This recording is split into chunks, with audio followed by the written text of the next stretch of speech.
ഒരിക്കൽ അയൺമാൻ നമ്മളെ രക്ഷിക്കാൻ സ്വന്തം ജീവൻ പോലും വിട്ടു. പക്ഷേ മറ്റൊരു ബൃഹത്തായ സത്യം മറച്ചു വച്ചിരുന്നു ഡോക്ടർ സ്ട്രേഞ്ച്.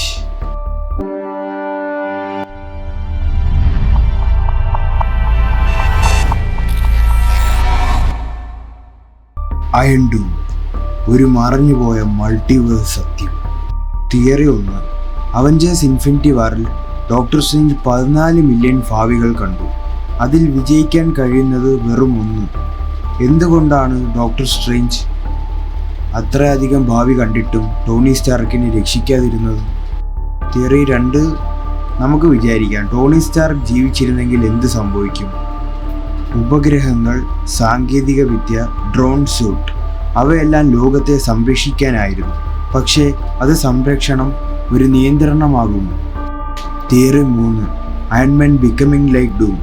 അവസാനമായി ടോണി മരിച്ചതിനു പകരം ജീവിച്ചിരുന്നുവെങ്കിൽ അവൻ ലോകത്തെ സംരക്ഷിക്കാൻ ശ്രമിച്ചുകൊണ്ടിരുന്നു. പക്ഷേ അതുകൊണ്ട് തന്നെ അവൻ ഡോക്ടർ ഡൂമിനെ പോലെയാവില്ലേ?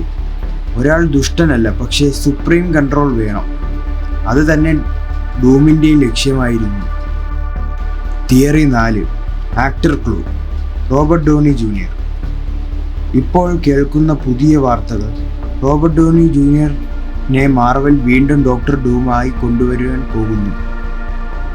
അത് സാധാരണ ഡൂമല്ലേ? ഇതൊരു മൾട്ടിവേഴ്സ് ടോണി സ്റ്റാർക്ക് ആകും, ഒരു ഹീറോ ടേൺഡ് ടൈറാൻറ്റ്.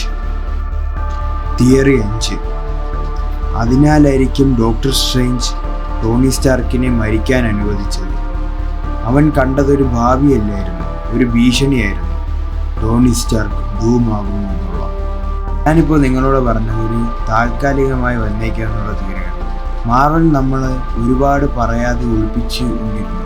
പക്ഷേ സൂക്ഷ്മമായി നോക്കിയാൽ നമ്മൾക്ക് അത് കാണാൻ കഴിയുന്നുണ്ട്. ടോണി സ്റ്റാർക്കിൻ്റെ അവസാനത്തെ സ്നാപ്പ് അത് വെറുമൊരു ത്യാഗമല്ലായിരുന്നു, അതൊരു തുടക്കം തടയലുമായിരുന്നു.